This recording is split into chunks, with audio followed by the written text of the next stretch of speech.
Hello, I'm Elgato and welcome back to the video. Today let's talk about the brand new version of Minecraft that runs on the Xbox One. It's known as the Bedrock version, and it's a really interesting version of the game because at first it launched in a way that most people just weren't happy playing it, and that's why lots of people still play the Xbox One edition, even though they're clearly trying to phase it out. Most people feel like this version doesn't have a lot of the changes that they're happy with and that they want. And although this is a valid point, and over time it's going to get less and less valid, I feel like, because there's no updates on the Xbox One edition, and a lot of people want those updates, people are going to be tempted over time to switch back, and I figured to help you understand why it's better now, I'd explain all of the changes they've made since launch to make this game much better than it used to be. So hopefully you'll enjoy this video. You can like it if you do like it, because it helps out the channel a lot. Let's know you do like these sorts of videos, where again we talk about technical changes and stuff, and in case that's not exciting enough for you, because again I think it's important to know about, but in case it's not, the big wall of chest we have over there, I don't want to go too close to it because it causes a lag spike in my world. At the end of the video, we're going to cause another lag spike by blowing it up. To remove that by having, again, like lag counter lag, it's going to be lots of fun. We're going to blow up a lot of chests, and hopefully we won't break my game doing it. Or maybe we will, but either way it's going to be great fun. So there you go. There's enough reason to like the video, because I mean I get this is a lot of stuff to sit through for some people, but I think it's important to go over, so that's why we're doing it. So let's get straight into it, really, shall we? And let's start by talking about the first change that they've made, which is the one to the inventory.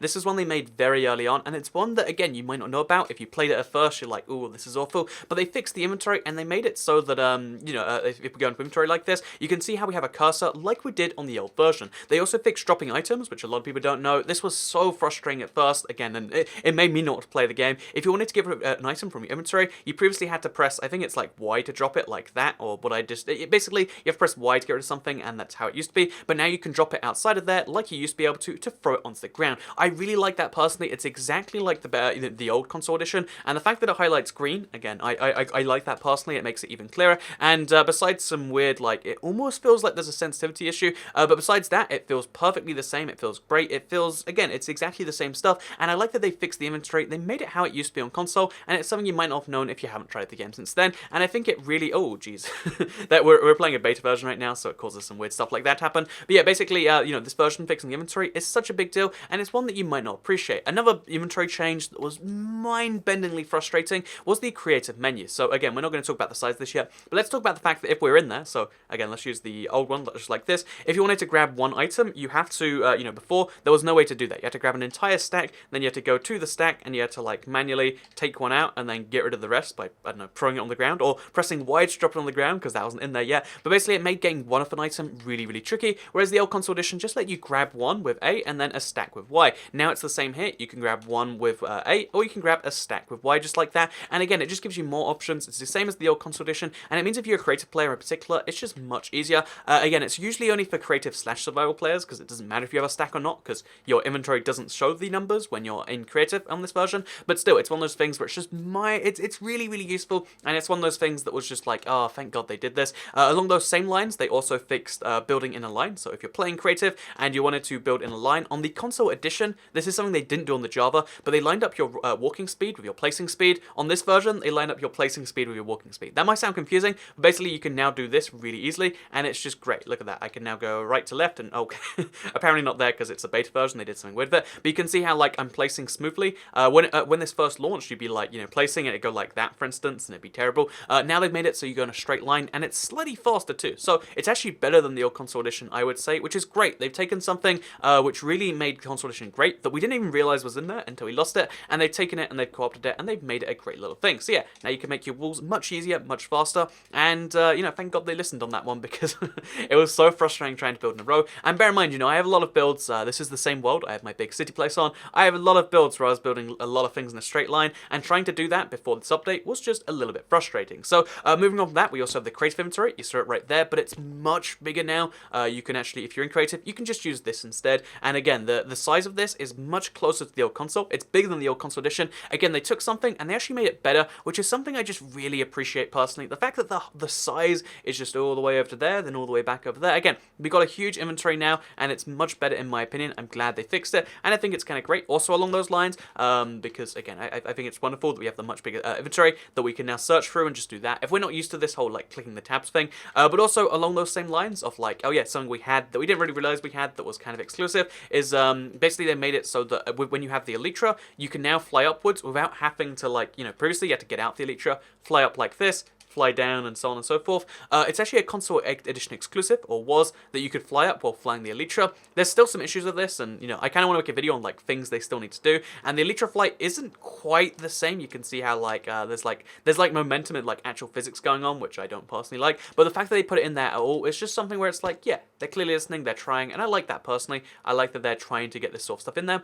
because it's small and you don't notice it, but it just feels bad when you try to do it and it's not there. So then we also have a few inventory settings where it's again kind of improved. They made auto jump, so if we go to it's not in video settings, it's in controller. Auto jump is now an easy to see option. On the old console edition, people discover auto jump every single like like week. I'd get or every single update, I'd get a message saying Toy Cat, auto jump is a secret feature in this update, and it's like it's been there since like TE43, but it was so hidden people didn't find it. Whereas now I feel like it's a little bit better out there. So again, you might say, why do you need auto jump on a controller? But again, it's actually useful for climbing stairs, and I have it turned on, for instance, which is it just goes to show hopefully. Also, you can turn off controller hints now, something you couldn't do at first, and you can't do on the Windows 10, or you might be able to now, but you didn't used to be able to do it. Kind of wonderful. And there you go. That is the ways the Minecraft New Edition has changed to meet the old one. The next update should add all of the missing features. That's what hasn't been promised, but it's been implied. And once that happens, I feel like we'll finally be in a state where I can actually recommend you'll play the new version, and there's pretty much, that'll be the point where there's no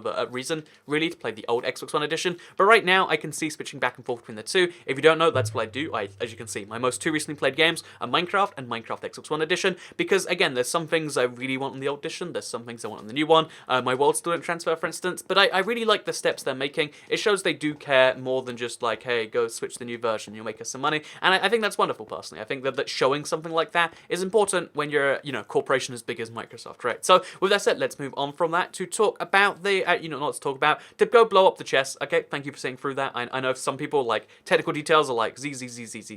So if that's your thing, then thank you for sitting and through and listening to this, because I think it's important we make these videos. So let's go over to the wall of lag. Again, it takes a few seconds for it to not break my game, and the FPS goes down to like something like 5. It's going to be painful to look at, and then we're going to make it more painful, and that's going to make it okay. So as you can see, it froze the game entirely. My understanding is eventually it will fix itself, like if we just give it like another 10 seconds. This is how bad the lag has gone here, and it was great to create this. It was a great point to make for that video. Like, it was just one little off reference in that video, but it's ruining the whole world. Like, there's just random lag bubbles because of it. Pro tip, don't have like 5,000 chests in one place. Chests cause the tiniest bit of lag in your world when you use like 100, and when you add lots of hundreds together, they cause a lot more than that. So it says the FPS is 29, but it's, yeah, really 5. So we're going to do a lot of TNT around here, and we're going to try and just blow this all up at once. It's going to cause, again, even more lag, because that's what TNT does. But then we should be good when we're done with that. So I'm going to try and place up here. As you can see, look, the placement, it's lined up with your speed. Somehow that became relevant to the video. And see, that's really why I'm here, because I can show you that you can place at the same speed. Okay, so let's go this way now. Okay, that's that didn't work quite correctly. Maybe the game isn't designed to run at 5 FPS, who knows. And we're going to try and blow up as many of these chests as we can. And the more chests we blow up, the more our frame rate should increase. So right now, again, we get about 5, sometimes 6 FPS around here. I guess the real frame rate is probably close to 5 or 4. But, we can probably get that to go a little bit better. Oh, God. We'll place some TNT over here. And this is going to be the most wonderful explosion you ever see. We're going to be breaking the new version. But we're going to be breaking it to fix it, which is wonderful. Not something you can always do. So we're going to light that now. And we're just going to see what happens here. Again, my FPS will dip even more, I imagine.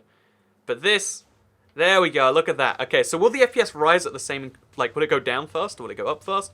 Who knows? Okay, so as you can see, we only made a dent into a few of them, actually. I didn't realize just how many chests we actually have. But now the FPS has gone from being about 5, from having 4,000 chests nearby, to being, it looks like it's still 5, actually. So it looks like we need some more TNT work to be done here. Maybe we should just make a huge stack of TNT.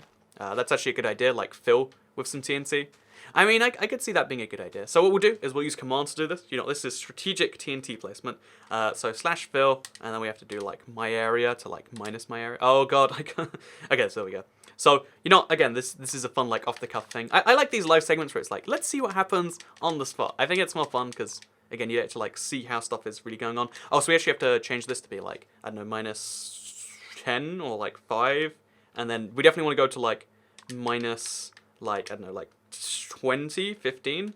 And then also we'll go from this to, like, I don't know, 5 also.